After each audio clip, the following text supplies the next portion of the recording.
Everyone, welcome back to Python series. आज की इस वीडियो में हम लोग देखेंगे इंट्रोडक्शन टू पाइथन। पाइथन हम लोग किस लिए सीखेंगे, क्या यूजेस हैं, क्या फीचर्स हैं, कहाँ कहाँ पे हम लोग पाइथन यूज़ कर सकते हैं, कौन कौन से डिफरेंट कंपनीज हैं जो कि पाइथन को यूज़ करती हैं, और आपके लिए पाइथन में करियर अपॉर्चुनिटीज़ क्या होंगे। सबसे पहले तो पाइथन क्या है। पाइथन एक हाई लेवल लैंग्वेज है, जनरल पर्पज़ लैंग्वेज है, जिसमें हम लोग कोड इजीली लिख सकते हैं और अंडरस्टैंड करने में भी इजी हो जाता है, क्योंकि यह नॉर्मल इंग्लिश लैंग्वेज में लिखा जाता है, जो कि समझने में बहुत ही इजी टू रीड और इजी टू राइट होगा।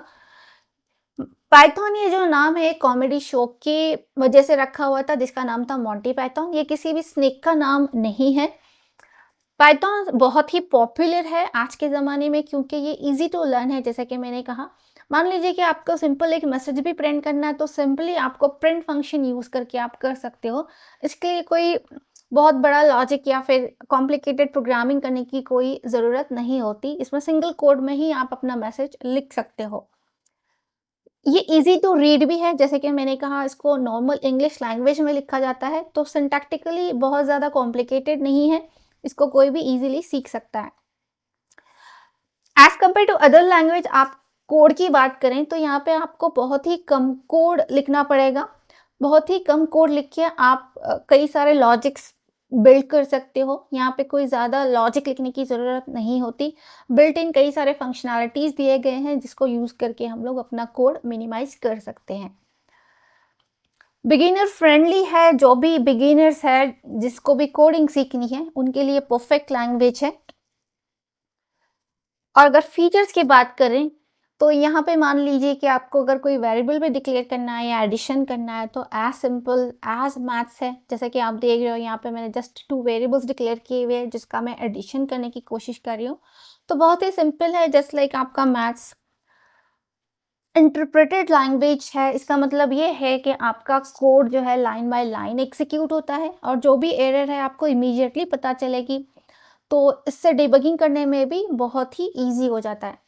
डायनामिकली टाइप्ड है। आपको यहाँ पे कोई भी डेटा टाइप डिक्लेयर करने की ज़रूरत नहीं पड़ती, जैसा कि हम लोग जावा या सी प्लस प्लस में करते हैं। मान लीजिए कि यहाँ पे मैंने x को 10 अगर वैल्यू असाइन करती हूँ, तो ऑटोमेटिकली इंटीजर टाइप का बन जाता है, जो कि होल नंबर को स्टोर करता है। अगर वही सेम वेरिएबल को आप अगर कोई स्ट्रिंग असाइन करते हो, टेक्स्ट वैल्यू असाइन करते हो, वो अपने आप डेटा टाइप स्ट्रिंग फॉर्म में ले लेगा। आपको डिक्लेयर या स्पेसिफाई करने की कोई ज़रूरत नहीं पड़ती, इसीलिए इसको डायनामिकली टाइप्ड कहा जाता है। प्लेटफॉर्म इंडिपेंडेंट है, क्योंकि आप सेम कोड किसी भी ऑपरेटिंग सिस्टम या प्लेटफॉर्म पर चला सकते हो, चाहे वो विंडोज़ हो, मैक हो, लिनक्स हो। तो पाइथन का कोड हम लोग ऑलमोस्ट सारे प्लेटफॉर्म पे चला सकते हैं, इसीलिए इसको प्लेटफॉर्म इंडिपेंडेंट कहा जाता है। इसमें कई सारे प्रीडिफाइंड लाइब्रेरीज है, जिसको यूज़ करके आप अपना कोड या लॉजिक बिल्ड कर सकते हो। जैसे कई सारे मैथ्स के फंक्शनैलिटीज़ दी गई हैं, फाइल हैंडलिंग के लिए कई सारी फंक्शनैलिटीज़ दी गई हैं, डेटा एनालिसिस के लिए कई सारी फंक्शनैलिटीज़ दी गई है। इवन आपको अगर कोई मशीन लर्निंग, डीप लर्निंग में अगर करियर बनाना है या काम करना है, पाइथन ने कई सारे प्रीडिफाइंड लाइब्रेरीज दिए हुए हैं, जिसको यूज़ करके आप अपना लॉजिक इजीली बिल्ड कर सकते हो। यहाँ पे आपको कोई बहुत ज़्यादा कोडिंग करने की ज़रूरत नहीं पड़ती। ओपन सोर्स है। आप इसका जो भी सोर्स है, इसको फ्रीली डाउनलोड कर सकते हो, और लार्ज कम्युनिटी सपोर्ट है। आपको जो भी क्वेश्चंस है, कोई भी प्रॉब्लम आती है, तो आप इजीली अपना क्वेश्चन रेज कर सकते हो। एप्लीकेशंस की बात करें तो पाइथन को हम लोग web and internet development, GUI के लिए, साइंटिफिक रीजन के लिए, या फिर सॉफ्टवेयर डेवलपमेंट में यूज़ कर सकते हैं, या फिर एजुकेशन पर्पज़, या फिर बिजनेस पर्पज़, या किसी डेटाबेस को आपको एक्सेस करना है, या फिर आपको नेटवर्क प्रोग्रामिंग करनी है, गेम्स बनाना है। तो इन सारी चीज़ों में हम लोग पाइथन का यूज़ कर सकते हैं। अगर वन बाय वन अगर देखेंगे तो वेब डेवलपमेंट, जैसे आपको कोई वेबसाइट डिज़ाइन करनी है या फिर आपका खुद का कोई वेब एप्लीकेशन बनाना है, तो आप as a web development Python को यूज़ कर सकते हो। Data science and data analysis में आपको अपना डेटा बहुत ही जो लार्ज अमाउंट में है, उसको प्रोसेस करना है, विजुअलाइज करना है, रिपोर्टिंग करनी है as per the requirement of user, तब भी आप पाइथन को यूज़ कर सकते हो।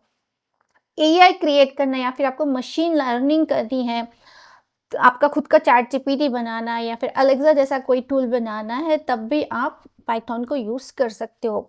ऑटोमेशन एंड स्क्रिप्टिंग की बात करें तो आपके डेली टास्क के लिए, या फिर फाइल को रीनेम करने के लिए, मेल्स को रीड करने के लिए भी आप पाइथन का यूज़ कर सकते हो। जैसे कि मैंने कहा, आप डिफरेंट टाइप्स के गेम्स भी आप इसमें बना सकते हो, डेस्कटॉप एप्लीकेशन बना सकते हो जैसे कि कैलकुलेटर या फिर कोई भी मैनेजमेंट सिस्टम या फिर डेटाबेस मैनेजमेंट सिस्टम भी आप बना सकते हो। जो भी डिफरेंट कंपनीज़ हैं जो करंटली पाइथन को यूज़ कर रही हैं, वो है Google, Facebook, Netflix, Instagram, Amazon and Microsoft. तो सारी बड़ी-बड़ी कंपनियाँ आजकल पाइथन का बहुत ज़्यादा यूज़ कर रही हैं।